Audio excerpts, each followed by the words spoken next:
fin du monde approche. Mario Dumont. Mais au-delà de ça, Mario, c'est le retour du Schtroumpf grognon, là. Marie Montpetit. Il était pas de bonne humeur, puis ça allait pas comme il voulait.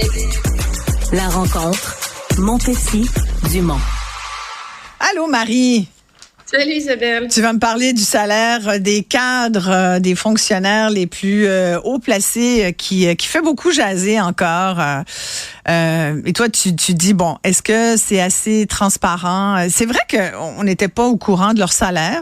Il y en a qui ont fait beaucoup sourciller. Il y en a d'autres, tu te dis, bon, un cadre qui fait 160, 180, 200 000, qui gère tout un réseau, qui est une direction de CIUS, par exemple, parce qu'on parle de cadre en santé, entre autres.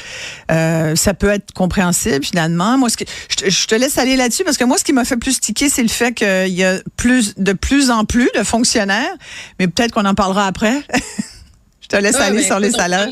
On parle de tout ça, Isabelle. T'sais, premièrement, c'est sûr que ce qui est intéressant dans tout ce dossier-là, c'est la transparence. T'sais, la transparence, c'est super important. C'est tous des chiffres qui sont disponibles à la base. Hein. Ce qu'on a appris, là, les salaires de chacun. Mais l'affaire, c'est qu'il faut que tu ailles fouiller. Tu sais, c'est un travail. Là, c'est ce qu'on dit, là. C'est vraiment le bureau d'enquête qui a fait un vrai travail d'enquête, d'aller chercher le chiffre sur le site du ministère de puis telle affaire, puis tel machin. Puis, je trouve, honnêtement, puis je sais que, tu sais, on voyait que IQ, entre autres, voulait pas... Investissement Québec, ouais. Salaire, tu sais. Puis, moi, à partir du moment où c'est de l'argent public, là, c'est nos deniers, c'est l'argent des contribuables. Tu peux pas dire non. Tu peux pas refuser. Il y a rien qui peut justifier que ce soit pas publié. Tu sais, après ça, tu le mentionnes bien que, tu sais, je regardais ça, c'est tout le temps difficile de faire un jugement sur ces chiffres-là en ce sens que, bon, il y a beaucoup de cadres là-dedans qui sont ce qu'on appelle des directeurs de services professionnels. C'est des médecins qui administre, si tu veux, qui accepte de faire moins d'activités cliniques pour gérer un hôpital, si tu veux. Bon, mais il y a quelque part où, si tu veux qu'il le fasse, il faut que le salaire soit compétitif. Tu sais, si tu lui dis, tu vas perdre 20% de ta rémunération versus si tu étais médecin, je trouve que ça, c'est des choses qui se justifient, tu sais. Mais ce qui manque, je trouve, c'est il y a deux éléments, moi, qui m'ont accroché. C'est la disparité qu'il y a d'une région à l'autre. Des fois, des gens vont faire exactement le même poste, mais entre la Mauricie puis la Abitibi, t'es pas... Ou le Saguenay-Lac-Saint-Jean, oui, exact. Ou le Saguenay-Lac-Saint-Jean, t'es pas du tout dans les mêmes salaires. Donc, c'est quoi qui justifie ces différences-là? Et c'est ça qu'on n'a pas comme information. On n'a pas les politiques de rémunération.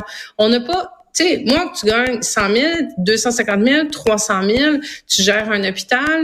La nouvelle PDG de la santé, elle a quand même 300 000 employés. Elle va gérer le réseau de la santé. Mais une fois qu'on a tout dit ça, c'est sur quelle base que ce salaire-là a été fondé? Est-ce que c'est sur l'expérience? Est-ce que c'est les objectifs de performance, les objectifs à rencontrer? C'est quoi pour le réseau de la santé versus celui de l'éducation? Puis finalement, tous ces éléments-là qui permettraient des comparaisons ou d'expliquer ou de justifier ou de comprendre les salaires, on les a pas. Ce qu'on a, c'est des chiffres. Puis là, des chiffres, tu dis, est-ce que j'en ai pour mon argent quand t'es payé ce montant-là? Ça, je peux pas bien l'évaluer parce qu'en bout de ligne, je sais pas sur quoi c'est basé, tu sais.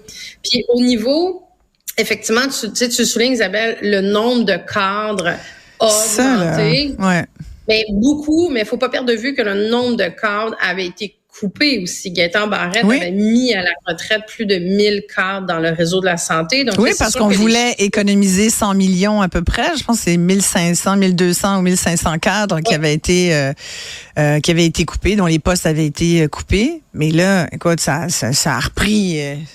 la bête a repris du poil, comme on peut dire. La bête a pris du poil, écoute, entre autres, c'est parce quelque que chose. après la pandémie, le gouvernement a décidé de remettre des gestionnaires dans chacun des CHSLD, alors que ça avait été évacué, si tu veux, dans la formation des CIS puis des CIUS. Tu sais, c'est justement des économies qui avaient essayé d'être faites, mais là, c'est comme une autre orientation complètement qui est prise. Moi, le bout, tu sais, dont on discute pas suffisamment, c'est que dans le réseau de la santé, tu as énormément de gestionnaires aussi qui sont des infirmières et qui finissent par tu sais, on en manque, là. On en manque, on est en pénurie de main-d'œuvre.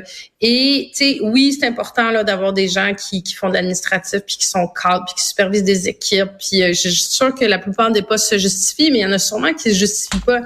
Mais c'est que c'est des gens qui ne font pas de clinique, qui ne voient pas c'est des gens, voilà, ils ne touchent pas un patient, ils ne gèrent pas un patient, ils gèrent du papier puis de la paperasse. Puis moi, quand je vois ça, je me dis, c'est un signe, c'est un symptôme, puisqu'on parle de santé, qui montre que le système est devenu trop gros. C'est une trop grosse machine qui gobe du monde qui a besoin, là, qu'il y ait des gens là, pour gérer tous ces papiers, tous ces dossiers. Puis on sait que les dossiers numérisés, ça marche pas, puis qu'on n'a pas encore toute l'informatique pour soutenir ça de façon productive et technologique. Fait que là, c'est du monde. On fonctionne encore avec des maudits fax. Puis c'est du monde qui coûte cher, puis des salaires. Et comme tu le dis, c'est pas des gens qui sont en direct soin aux patients. Fait que moi, ça me fait rire. Ça fait des années qu'on entend, on met le patient au centre du système. Voyons donc. Non, le patient, je sais pas où est le patient, sincèrement, dans le système. Il est peut-être au centre, c'est juste qu'il y a de plus en plus de monde autour, tu sais. Ouais. Puis c'est des gens qui s'occupent pas directement du patient. Tu sais, on parlait de la semaine dernière des requêtes que les médecins de famille doivent faire pour des assureurs, mais finalement, eux non plus, eux sont pas en train de traiter un patient pendant qu'ils font ça. Puis la personne qui traite la requête, elle est pas plus en train de gérer un patient non plus. Donc, tu sais, à un moment donné, c'est comme le hamster qui tourne dans sa roue, là. C'est 30%, je pense, de mémoire. Tu sais, l'année dernière, il y avait eu des chiffres qui étaient sortis. Les médecins s'étaient plaints en disant, je me souviens d'avoir... 25%, ouais, c'est ça, là, c'est énorme, tu sais. Puis ils disaient, libérez-nous parce que ils veulent traiter. Tu sais, c'est pas de la mauvaise foi des médecins, là. Ils veulent, mais ils ont juste pas la possibilité. Mais tu sais, c'est toute une boucle. Pendant qu'eux, ils font ça puis qu'il va pas de patient, ben il y a quelqu'un qui le reçoit, ce document-là, qu'il faut qu'il traite. Donc, il y a mais tu sais, je pense qu'encore là, tu sais, moi, je regardais, je trouvais ça intéressant de voir le Vox Pop aujourd'hui qu'on faisait du côté de SCN où la réaction des gens était pas tant scandalisée, même si c'est des salaires qui sont astronomiques par rapport aux salaires moyens. Les gens disaient quoi? Le commentaire des gens, c'est, ils sont-ils rémunérés pour ce qu'ils font? T'sais? Si ils sont rémunérés pour une charge de travail, une pression, un nombre d'heures, c'est pas nécessairement des jobs faciles non plus dans le réseau de la santé. Être PDG de l'agence de santé, bon, je sais qu'il y a plein de gens qui ont envoyé. Ah, Marie, je l'ai ici. Ah non, on t'entend. Vas-y. On t'entend, oui. Mais je pense que les gens étaient vraiment sur un commentaire de oui, c'est vraiment des gros chiffres, mais la question, c'est est-ce qu'on a plus de services? Est-ce que ces gens-là sont rémunérés réellement pour ce qu'ils font? Puis c'est peut-être là qu'il y a un petit questionnement à faire. Puis ce qui est quand même ironique encore là, c'est que c'est un gouvernement. Tu dis ça grossit, mais c'était une des plus grosses promesses de François Legault. Ouais. C'était de dégraisser l'État, puis c'était dans le, tu sais, qu'il y avait trop des fonctionnaires inutiles, puis finalement tu te dis non seulement c'est pas allé dans cette direction-là, mais ça a grossi encore davantage. Exactement. Puis il y a aussi, après tu regardes, tu sais, le salaire, tu sais, on a beaucoup parlé du salaire des députés qui s'était voté une augmentation, le salaire de François Legault par rapport au salaire de la directrice des services professionnels du CIUS du Saguenay-Lac-Saint-Jean qui fait 410 869. Marlène Landry, paraît que c'est docteur Landry, paraît que c'est un médecin. Donc, comme médecin, c'est sûr qu'il fallait lui donner une rémunération en conséquence. Mais là, tu regardes puis tu dis, elle fait quasiment 2 fois plus que le premier ministre du Québec. Moi, il y a ça aussi, tu sais. Des fois, je trouve qu'on est sévère par rapport à ceux pour qui on vote et qui après vont avoir des fonctions que tu as occupées, de ministre et tout. Tu sais, on le disait l'autre jour dans un autre segment, Marie, c'est quand même c'est une job de bras. Tu l'as dit toi-même, ça tire du jus. Fait que tu travailles. C'est un 24/7, Isabelle. C'est ça. Donc moi, j'ai beaucoup, tu sais, dans le cas que tu donnes, je pense, parce qu'il faut toujours comparer des pommes avec des pommes, des poires avec des poires. Tu sais, et on me disait aujourd'hui, oui, mais là, les médecins... C'est pas trop des poires, ils vont le prendre personnel. Mais tu sais, cette DSP-là, cette directrice des services professionnels, si tu veux attirer des gens, tu peux pas y promettre une job avec une perte de salaire considérable par rapport à son collègue qui va travailler avec elle dans le même hôpital. Tu sais. Donc ça, je peux comprendre. Puis à un moment donné, il faut que tu sois compétitif avec ce qui se fait dans le reste du Canada aussi, parce que je veux dire, les frontières, c'est pas des murs qui sont érigés. Mais est-ce que des employés de l'État qui sont payés davantage que le premier ministre du Québec, moi, honnêtement, c'est toujours quelque chose. Puis tu sais, peu importe le parti politique, Moi, je comprends pas. Que je peux pas me rentrer dans la tête. Moi, j'ai jamais compris ça. Il travaille un 24/7, Isabelle. Là. Et il reçoit toutes les roches, là. Il reçoit toutes les roches, là. Mais tout le temps. Puis il s'occupe et de la santé et de l'éducation et de la culture. Nomme-les tous, là. C'est lui le top gun du Québec et le PDG du Québec. C'est lui. Mais il se retrouve à finalement avoir une rémunération qui est souvent 2 fois moins que des PDG d'organisations puis de sociétés d'État du Québec, là. Mais tu sais, on parle beaucoup aussi, puis ça dépasse le sujet que tu abordais, mais tu sais, on jase. On parle beaucoup dernièrement aussi du fait que la démocratie va peut-être être en péril parce que il y a de plus en plus d'élus qui décrochent pour toutes sortes de raisons. Certaines, on en parlait l'autre jour parce qu'il y a un projet de loi qui vise à encadrer un peu plus la sécurité des élus. Mais tu sais, ultimement, c'est aussi de se dire pourquoi j'irai en politique. Aujourd'hui, aller en politique, c'est vraiment tu signes pour recevoir beaucoup d'insultes et au-delà du fait que tu n'as pas de vie puis que c'est du travail 24/7 puis que c'est vraiment un sacerdoce, c'est aussi dire je vais accepter là qu'on me flagelle puis qu'on me garoche des roches puis de me faire traiter dans la boue, de me faire insulter. Y a-tu beaucoup de gens qui vont voter, qui vont, le cas de le dire, voter pour ça puis se dire je vais m'embarquer moi, tiens, hey, ça me tente de faire ça, sais-tu, ça me tente moi de me faire suer pour les 4 prochaines années, tu sais, puis idéalement tu veux t'impliquer pour plus longtemps. Fait que, moi je te dis à un moment donné, tu te dis qui va y aller pour 150 000 $ par année?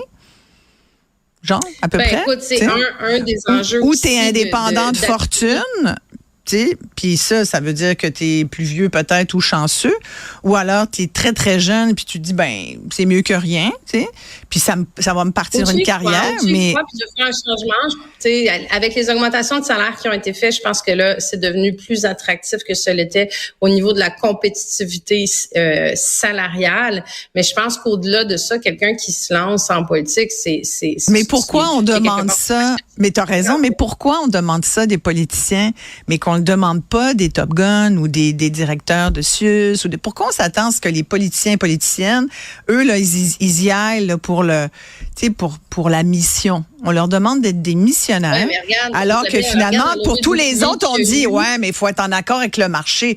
Là, on va avoir du monde, on va avoir les gens qu'on va avoir. Il ne faudra pas trop se plaindre, là. C'est ça, regarde la levée de bouclier. Je veux dire, la réponse, c'est pas très compliqué. Là. Regarde la levée de bouclier qu'il y a eu quand les députés ont décidé de s'octroyer des salaires. Écoute, ça arrive une fois par 10 ans ou par 15 ans. Puis là, c'est parce qu'ils se retrouvent encore dans une situation où ils sont jugés partis. Moi, je continue de plaider sur le fait que c'est ça le problème. Tu ne peux pas. Le problème, c'est le timing, là. Je pense qu'on. Une augmentation de salaire. Le problème, c'est le timing. Ouais, puis là, au moment où où le monde vit de l'inflation et tout, il y a une question de timing. C'est malheureux, mais ça a été comme ça, un petit manque de sensibilité. Ah non, mais c'était comme ça. La dernière fois que ça a été abordé, ça a été abandonné aussi. À chaque fois, il est question d'augmentation du salaire des députés. C'est comme si le premier ministre, demain matin, venait nous annoncer, écoutez, j'ai réfléchi à ça, j'ai entendu toutes les analyses politiques, puis vous avez bien raison, je vais me donner un salaire équivalent du PDG d'Hydro-Québec ou de justement de la nouvelle Top Gun de Santé Québec. Écoute, tu sais, tu aurais une levée de bouclier incommensurable. Mais on va pas pas quand même, Marie, partir, créer une nouvelle agence qui va gérer les salaires, pour pas que ça soit directement les parlementaires qui le fassent eux-mêmes. Tu sais, qui peut s'occuper de ça? Qu'est-ce que tu veux? Faut que ça passe par... Un comité indépendant, ça a déjà été fait. C'est fait au fédéral. Oui, mais ultimement, c'est quand même eux qui votent pareil, là. Ultimement, il faut bien qu'ils votent. Oui, mais si tu n'as pas défini les paramètres, si tu décides comme là, maintenant, ça va être indexé chaque année. Avant, ça ne l'était pas. C'est tout ça le problème. Là, c'est que la discussion, elle a été, t'es même pas obligé de le voter. Ça peut être un comité, ce qui avait été discuté, puis c'est ça au fédéral, c'est que c'est un comité qui fait pas juste une recommandation. Là, il donne la recommandation, puis elle est mise en place. Mais c'est bien intéressant de voir justement à quel point ça fait lever justement l'espèce de orgne citoyenne quand on parle des politiciens, alors que quand on parle des cadres de la santé, on a tellement peur d'être malade. On se dit, coudonc, au moins, s'ils font la job pour laquelle ils sont payés. Merci beaucoup, Marie Montpetit. À demain.